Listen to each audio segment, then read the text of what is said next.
Major social media companies face a potential landmark trial over claims that their platforms are addictive to teens. Jury selection is set to begin today at California Superior Court in a case against Meta platforms TikTok and YouTube. The companies face accusations from a 19-year-old plaintiff claiming the sites are attention-grabbing by design, which led to heightening depression, thoughts of suicide. The case could actually test the limits of a federal law that many companies use to prove that they're not liable for what their users post. All right, so we're being joined now by our chief legal analyst, Collie Rhodes, and this is a major deal, right? We've been talking about parents in different districts blaming social media for a lot of different things, but now this is actually coming to light in court.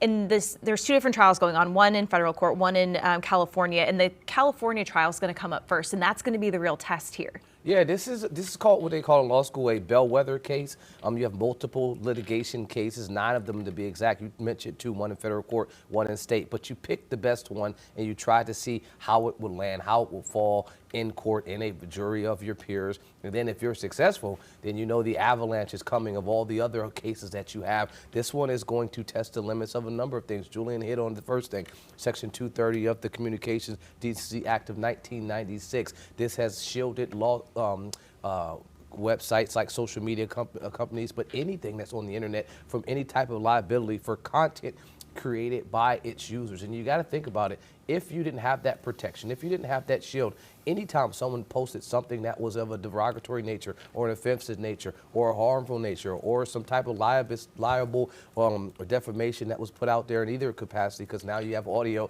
written in that space. What I can say is that if you had that there, these companies would be sued every day. Mm-hmm. So you add this Section 230 there that gives them this protection to say, you can't sue me for what's on my website. Well, now you have these companies, these plaintiffs saying, well, we're going to take a playbook out of the tobacco lawsuits, out of the things that happened in the 90s against Philip Morris and J.R. Reynolds. When they sued them, it was a novel approach. I mean, it ended up with a $206 billion settlement after a number of states joined in. I suggest and believe that this will go the exact same way, that these lawsuits ultimately will end with states joining in on multiple levels, and these things that they're mentioning, infinite scrolling, auto video play, algorithm recommendations, lead to compulsive social media use and cause mental health issues. If you can connect it, not only did they knew this was going to happen, but they encouraged it, they promoted it, you're going to have liability.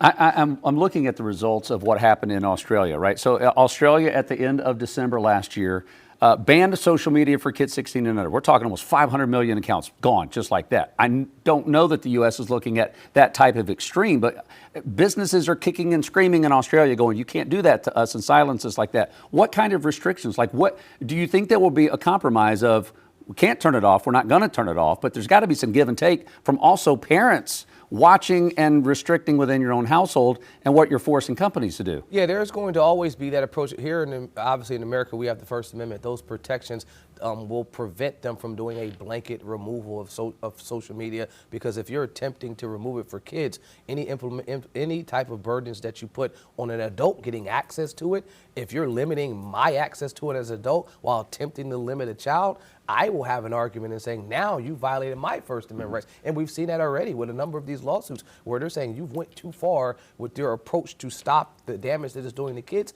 Now you're hurting the adults' access to their First Amendment. It's just not what you say. It's also your ability to receive and gather information. Khalif, I want to expand on something you said. During the discovery for this, unsealed court documents showed that they knew that it was addictive and harmful to the mental health of teenagers. They chose not to fully address it. And in fact, one of the Meta researchers likened it, saying, oh my gosh, y'all, IG is a drug. We're basically pushers. The fact that they admitted this and said this, what does this do to their credibility and their chances for the case? Well, that was the whistleblower. That was when you talk about how they found out this information. Right. They're giving out these internal communications. So that's I'd say the tip of the iceberg. But for you to get accountability for a company like Meta or any of these other social media giants, you need the top to have known about it. You need a Mark Zuckerberg. You need someone that was over development that knew about what was happening. It's not just going to be enough for one person, or a group of people people that are lower level, you're going to need to top them knowing, hey, we recognize from our studies that this is a problem, but we're going to push it out there anyway. Similar to the automobile things that were happening, similar to tobacco. When you know that there's an addictive product out there and you're not doing anything to stop it,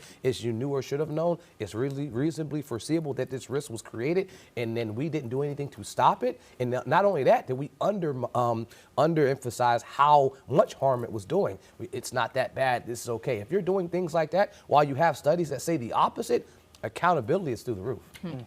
Again, our chief of analyst, Khalif Rhodes, weighing in on that for us. Khalif, thank you. Queen City News Plus. Just search Queen City News on your smart TV's app store.